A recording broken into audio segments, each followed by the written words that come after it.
Selamat pagi Bapak, Ibu, Saudara, Saudari yang terkasih Tuhan Yesus Kristus. Berjumpa kembali dengan program Hikmat Pagi GKI Karangsaru, Kamis 6 Agustus 2026. Sungguh kita bersyukur karena Tuhan terus mengasihi kita.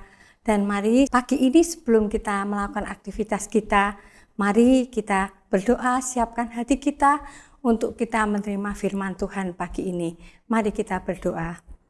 Tuhan, terima kasih hari yang baru yang Tuhan beri buat kami. Terima kasih untuk kesehatan, sukacita, kasih yang Tuhan terus berikan buat kami dan terus selalu baru setiap hari.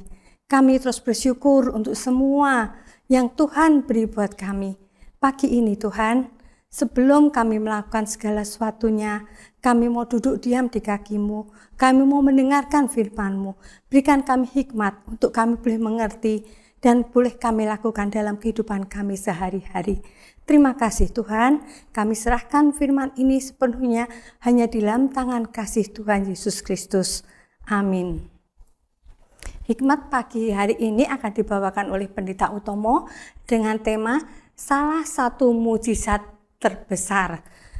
Nats diambil dari Kisah Para Rasul 2 ayat 44 dan 45. Semua orang yang percaya tetap bersatu dan semua milik mereka adalah milik bersama.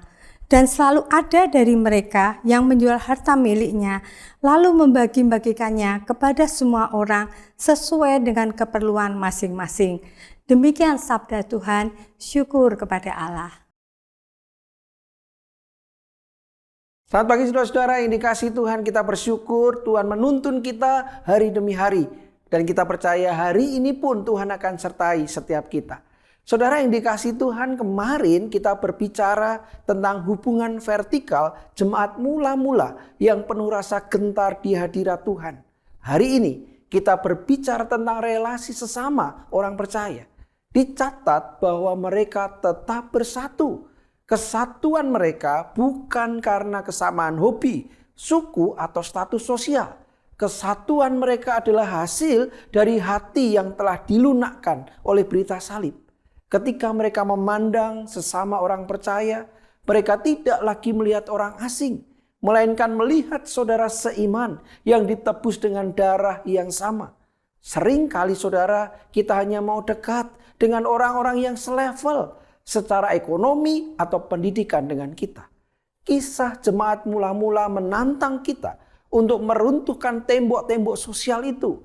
Kalimat semua milik mereka adalah kepunyaan bersama dan selalu ada di antara mereka yang menjual harta miliknya. Menunjukkan sebuah transformasi pola pikir. Mereka tidak lagi berkata ini milikku, hasil kerja kerasku. Sebaliknya, mereka menyadari semua ini adalah milik Tuhan dan aku hanyalah pengurus yang dipercayakan. Saudara yang dikasihi Tuhan, mereka melakukannya secara sukarela. Ketika hati seseorang dipenuhi oleh harta surgawi yaitu Kristus, maka cengkraman mereka terhadap harta duniawi secara otomatis melemah. Harta tidak lagi menjadi tuan atas hidup mereka. Mereka membagi-bagikannya sesuai dengan keperluan masing-masing. Di tengah kebanyakan orang yang egois, jemaat mula-mula menjadi sebuah oasis. Tidak ada orang yang kekurangan di antara mereka. Karena mereka yang berkelebihan bersedia merendahkan standar hidupnya. Agar mereka yang berkekurangan dapat ditinggikan standar hidupnya. Ini adalah perwujudan dari tindakan Kristus yang walaupun kaya rela menjadi miskin demi kita. Mujizat terbesar dalam Kisah Para Rasul 2 bukan hanya bahasa roh atau penyembuhan orang sakit, melainkan lahirnya sebuah komunitas yang anggotanya saling mengasihi sedemikian rupa hingga ego mereka mati. Dunia di sekitar mereka tertegun melihat komunitas yang tidak digerakkan oleh uang, melainkan digerakkan oleh kasih Kristus. Bangunlah komunitas yang digerakkan kasih Kristus. Amin. Mari kita berdoa. Bapa, terima kasih sebuah pembelajaran yang indah. Ketika kami semua tidak lagi hidup dalam keegoisan. Kami tidak hanya menumpuk kekayaan untuk kami nikmati. namun kami berani untuk berbagi. Kiranya Tuhan, apa yang Kau firmankan kepada kami, boleh kami tindak lanjuti.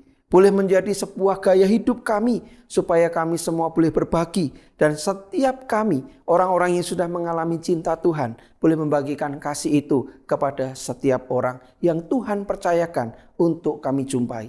Kami serahkan hari ini ke dalam tangan-Mu, di dalam Tuhan Yesus kami berdoa. Amin. Saudara-saudara yang dikasihi Tuhan, sebuah kesaksian yang sangat indah. Ketika mereka yang berkelebihan mau memberikan kepada mereka yang berkekurangan. Saudara yang dikasihi Tuhan, kiranya kita semua dimampukan untuk menyatakan kasih yang sejati melalui peragaan hidup kita setiap hari. Komunitas yang dibangun dunia selalu berlandaskan kepentingan dan uang. Komunitas murid-murid Tuhan disatukan dengan landasan iman, kasih, dan pengharapan. Selamat berkarya, selamat menikmati kasih Tuhan. Tuhan memberkati kita semua.